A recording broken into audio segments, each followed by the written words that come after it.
Fala galera, ligado aqui no canal do BSR, chegando para mais um vídeo. Tema do vídeo de agora: Flamengo na sétima final de Campeonato Carioca seguida, ganhou de novo do Vasco, desta vez por 2-1, e agora está na decisão. Provavelmente vai jogar contra o Fluminense em dois jogos que já começam na próxima quarta e no outro fim de semana. Já chega dando like, se inscrevendo no canal, você faz isso aqui embaixo. Aqui embaixo também na descrição do vídeo você tem o link para você fazer a sua jogada na semifinal do Campeonato Paulista lá na KTO, porque tem odão, tem cotação turbinada. Corinthians e Santos se enfrentam neste domingo na Neoquímica Arena e a gente tem dois odões aí, duas cotações turbinadas. Para o Memphis fazer gol e o Corinthians vencer o jogo, sobe de 3,50 para 4. Para o Neymar fazer gol e o Santos ganhar o jogo, também uma super cotação, 7, está pagando 7. Então, a sua chance de turbinar aí suas cotações, clicando no link que está na descrição, indo lá e fazendo a sua jogada na KTO. Dois recados de sempre. Jogue com responsabilidade. A KTO não é investimento, você pode perder o seu dinheiro. Então só joga aquela grana que você separou para o entretenimento. E o segundo, você já está acostumado, proibido para menores de 18 anos. Vai lá, kto.bet.br, faça a sua jogada com responsabilidade. Estou gravando esse vídeo na manhã de domingo, depois de, na noite de sábado, mais uma vez o Flamengo ter vencido o Vasco por 2-1 e assim conseguido ir para a sua sétima final seguida de Campeonato Carioca. As 6 que o Flamengo tinha até o ano passado já eram recordes, o Flamengo ampliou o recorde e com direito a 2 vitórias sobre o Vasco. Ganhou o jogo de ida no estádio Newton Santos por 1-0 e agora no jogo da volta ganhou por 2-1 de virada, a primeira virada do Flamengo na temporada, e isso não é um demérito, porque o Flamengo não tinha virado o jogo até aqui na temporada, porque não tinha saído atrás, porque não tinha praticamente tomado o gol. E dessa vez virou o jogo para 2-1 em cima do Vasco, jogando no Maracanã. Esse jogo ele não tem o perfil bélico, o perfil de porrada que teve o jogo do Newton Santos. A gente falou sobre isso no vídeo anterior. O jogo do Newton Santos, com 3 minutos, tinham 2 cartões amarelos, um para cada lado. Esse não foi assim. Tem um perfil um pouco parecido, que foi o Vasco tentando subir a marcação logo no começo do jogo. Então o Vasco começa ali nos primeiros 10 minutos tentando pressionar, tentando subir a marcação para incomodar o Flamengo. Nesse tempo, incomoda um pouco a saída de bola do Flamengo. Tem um lance ali, um cruzamento do Piton, que ia caindo ali nas costas do Rossi. Ele não quis pagar para ver, botou para escanteio, mas basicamente o Vasco não conseguiu muita coisa ofensivamente nesses 10 minutos em que pressionou alto o Flamengo. Aos poucos o Flamengo foi assumindo o controle do jogo e depois de 10 minutos o Flamengo já era melhor, o Flamengo já tinha, como de costume, o controle da partida. E assim foi, teve uma cabeçada do Arrascaeta que foi para fora, teve uma finalização do Plata para fora, teve um gol salvo pelo Léo Jardim em cima da linha, depois de uma cabeçada, depois de uma finalização do Varela, depois no escanteio curto.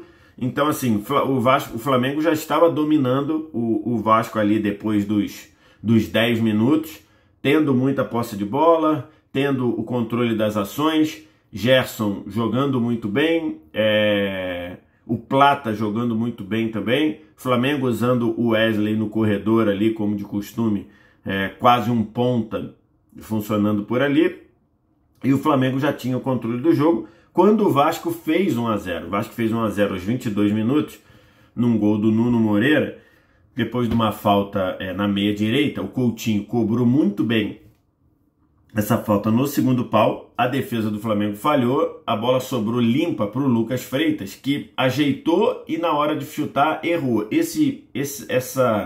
Essa furada acabou virando uma assistência, porque o Nuno Moreira estava do lado dele, bateu muito perto do Rossi e fez 1-0. Esse gol foi aos 22.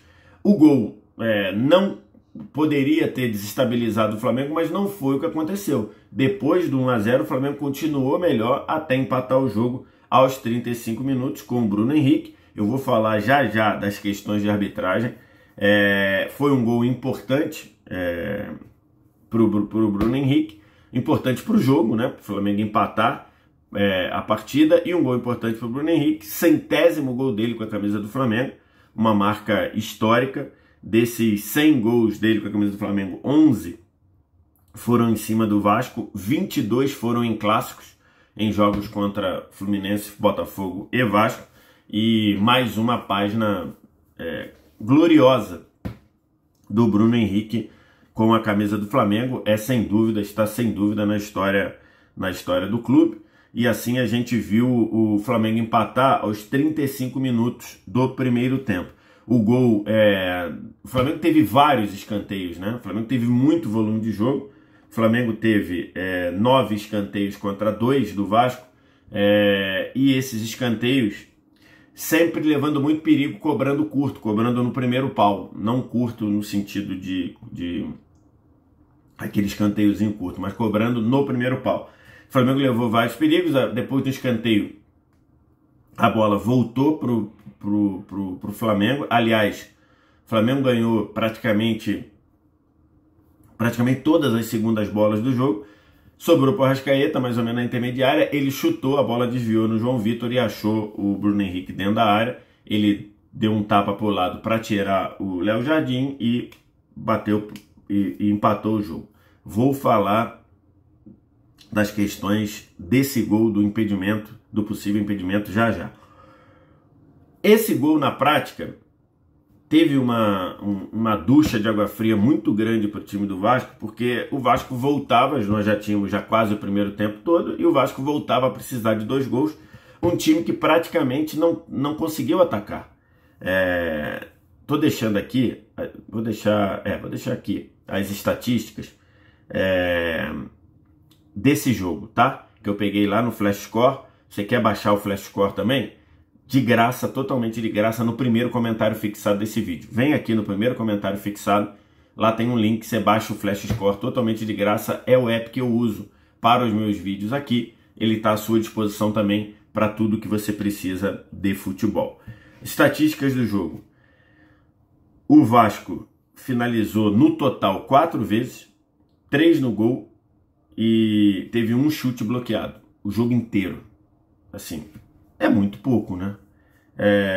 No primeiro tempo foram duas tentativas em gol, o gol do Nuno Moreira e um outro chute que foi bloqueado.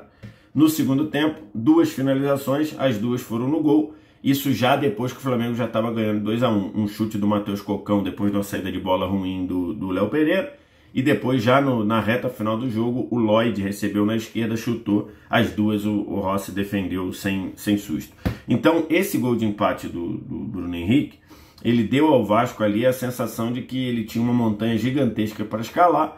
E no segundo tempo, o jogo voltou com o mesmo perfil, com o mesmo panorama. O Flamengo dominando completamente a posse, o Flamengo dominando as ações. O Flamengo no segundo tempo teve 8 finalizações a 2 contra o Vasco, tendo mais posse, mais volume. O Gerson fazendo um bom jogo, o De La Cruz fazendo um bom jogo. Quem ontem não jogou bem, na minha visão, e acho que ainda não voltou a jogar bem, é o Arrascaeta, né? Acho que o Arrascaeta ainda está sem ritmo nenhum, errando alguns movimentos técnicos que normalmente ele não erra. Então, assim, então ele desperdiçou algumas bolas ali próximo ao gol, deu alguns passes com mais força do que deveria. Então, o Arrascaeta ainda não tá funcionando legal. E depois, quando os times começaram a fazer as alterações, de novo fez muita diferença na partida, né? O Coutinho saiu machucado, entrou o Lloyd Augusto, que não entrou bem definitivamente, jogou muito mal. Logo depois saiu o Bruno Henrique machucado, aparentemente uma lesão muscular, entrou o Luiz Araújo, que fez o segundo gol. Vieram Matheus Cocão e Payet. O Payet, outra partida apagada no lado do Vasco, no lugar do Nuno Moreira e do Paulinho. No lugar do Flamengo, Alexandro e Alan. Então, assim, essas mexidas mostram mais uma vez ali a diferença de elenco e acabaram de vez com a possibilidade do Vasco. Logo depois o Luiz Araújo fez um gol numa assistência do Gerson de cabeça. Aquilo que eu falei, o Flamengo ganhou várias segundas bolas e teve muito volume de jogo. O Luiz Araújo recebeu, manteve 2 jogadores afastados cortando para o lado, bateu cruzado, a bola totalmente longe do Léo Jardim e fez o 2-0. E aí o Flamengo ganhou, fez o 2-0, não, fez o 2-1, né, no caso. E aí o Flamengo ganhou por 2-1, sem o Vasco esboçar a reação, e assim o Flamengo está na decisão do Campeonato Carioca. Temos que falar do gol do Bruno Henrique. O gol do Bruno Henrique é um gol muito ajustado e que na hora do gol ficou ali a certeza de que o gol seria analisado lá pelo VAR, né? Eu imaginei que fosse demorar. O gol foi confirmado com 1 minuto e 20 segundos. E quando foi divulgada a imagem, foi divulgada essa imagem que está aqui. Essa imagem é aquilo que eu sempre falo sobre as imagens que envolvem as linhas, né? É uma imagem que não te dá conclusão alguma, né? Ela não te dá conclusão, porque é uma imagem que você olha e você não consegue cravar que está impedido, nem consegue cravar que está legal. A decisão da comissão de arbitragem foi que o gol foi legal, o gol foi confirmado, a bola voltou a rolar e depois essa imagem que está aqui, ela foi oferecida.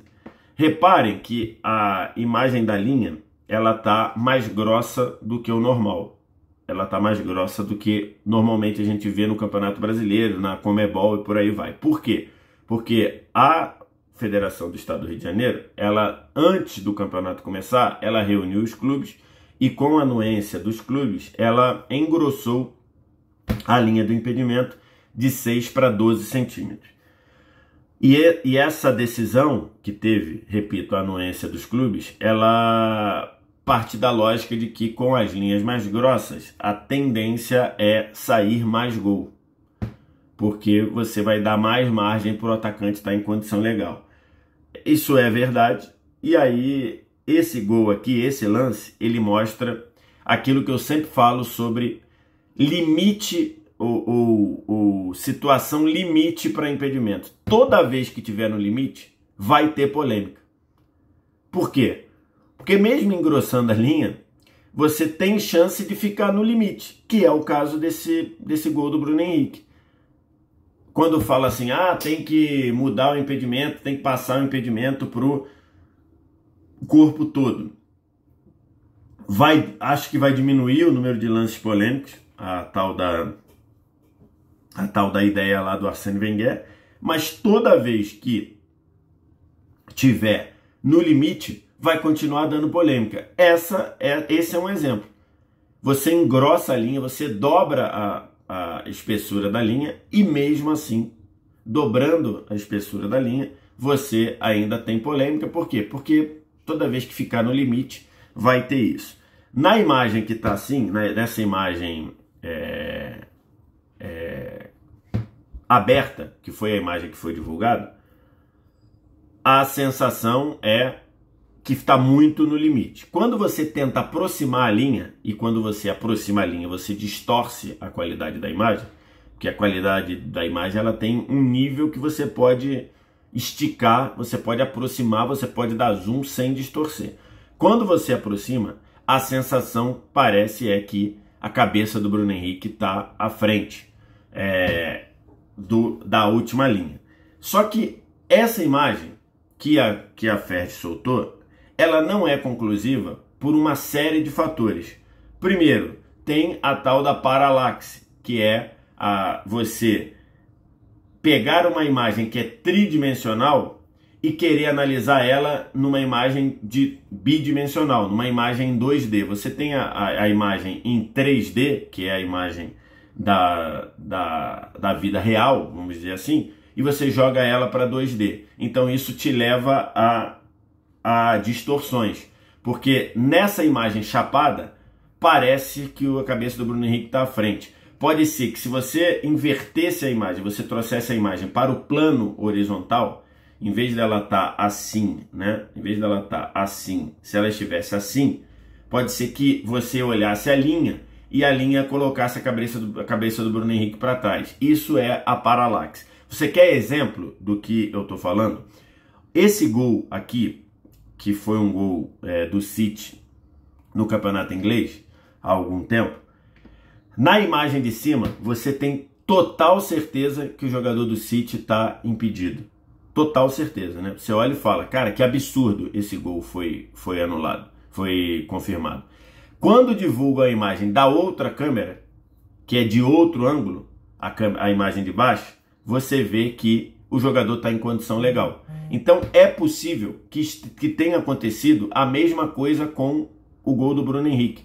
Pode ser que se você pegasse essa imagem do outro lado, ele aparecesse em condição legal. O software dessa linha do impedimento, ele faz essa correção. Ele sincroniza todas as câmeras que estão à disposição para marcar o momento do passe. Reparem que o VAR ele não conseguiu pegar o momento do passe na hora em que há o primeiro contato. Às vezes acontece isso, às vezes tem o frame e no frame anterior ele ainda não encostou na bola. No frame seguinte, a bola já está borrada porque ela já está saindo.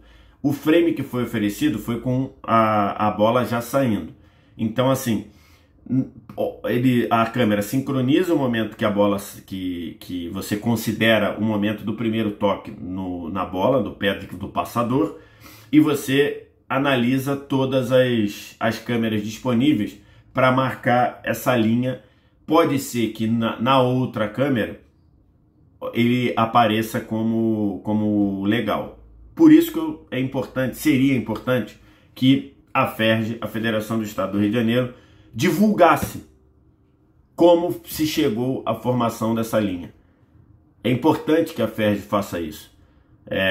A gente tem 1 milhão de críticas com a CBF, inclusive sobre arbitragem, mas a transparência de divulgar o lance depois é algo que as federações precisam seguir também.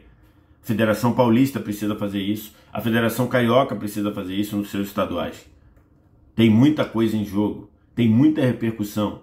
Então deveriam mostrar como foi feita a formação da linha, porque a imagem que nos foi oferecida, ela não é conclusiva. Não dá para você saber. Você pode achar que está impedido, você pode achar que está em condição legal, que é o grande problema dessa questão de linhas, né? As imagens que as linhas oferecem nunca foram conclusivas. O Pedrinho reclamou demais, o presidente do Vasco, e da SAF do Vasco e do Vasco. Ele reclamou demais da marcação, reclamou demais da rapidez com que foi feita o VAR. De fato, foi assim, por a complexidade que foi esse lance, eu achei também que foi muito rápido, mas a gente não tem como cravar que está impedido ou cravar que não está impedido. A federação precisaria nos passar as imagens, todas as imagens que foram usadas para essa tomada de decisão, porque pode ser que em alguma imagem ele apareça legal, ou seria importante que em alguma imagem ele aparecesse em condição legal. Esse gol acabou modificando o panorama do jogo, né? Aquilo que eu falei. Num geral, o Vasco teve pouquíssima chance, pouquíssimo volume, mas até esse gol, que é um gol polêmico, até ali o Vasco estava ganhando por 1-0. O Vasco precisava de um gol. Depois desse gol, o Vasco voltou a precisar de 2 gols. Não produziu praticamente nada, a verdade é essa, mas o Vasco voltou a precisar de 2 gols para classificar, e aí isso teve um impacto ali na partida. Quero te ouvir, o que você acha, o que você pensa, diz aqui embaixo. No mais, like, se inscreve no canal, sininho das notificações, e vem aqui no primeiro comentário fixado, baixa o app do Flash Score, está à sua disposição aí totalmente de graça. Obrigado demais pela audiência, um abraço, tchau.